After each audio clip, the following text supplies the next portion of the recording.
G'day Matthew, how's it going? I'm very well, thanks Byron. Why did you become involved in politics? What made you get into standing for a seat?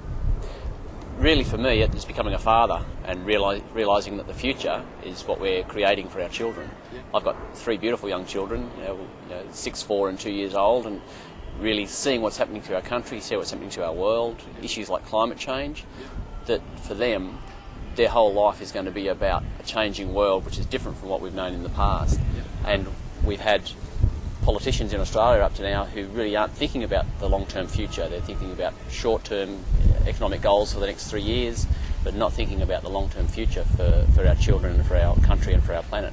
And the Greens have got that vision of the future. Can you tell me a bit about your vision for the Fisher electorate? I see Fisher as a place where you can really see the best of all worlds, where you can see a sustainable natural environment, you can see urban development, such as we're here today at the Sunshine Coast University, which is you're seeing sensitive, environmentally aware design, which catches the natural breezes. It's keeping us beautifully cool at the moment. This is the sort of patterns we can see in development on the Sunshine Coast and for the seat of Fisher.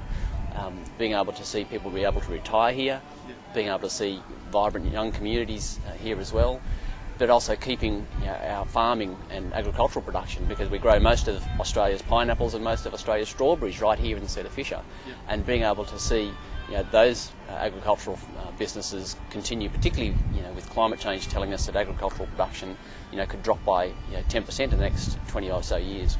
We've got to make sure we look after those agricultural producers, particularly out around Kilcoy as well, where we're seeing a lot of grazing producers out there, and being able to open up opportunities for those people to really support the growing urban centres that are in southeast Queensland.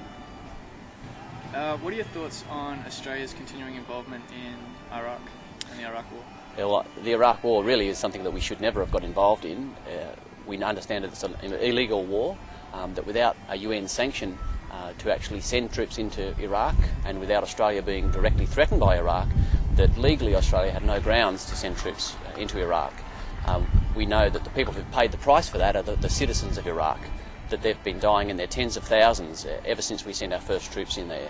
And really, the Greens' position on that is that we should pull those troops out of Iraq, that we shouldn't continue to support the position of the US in keeping troops there when they shouldn't be there.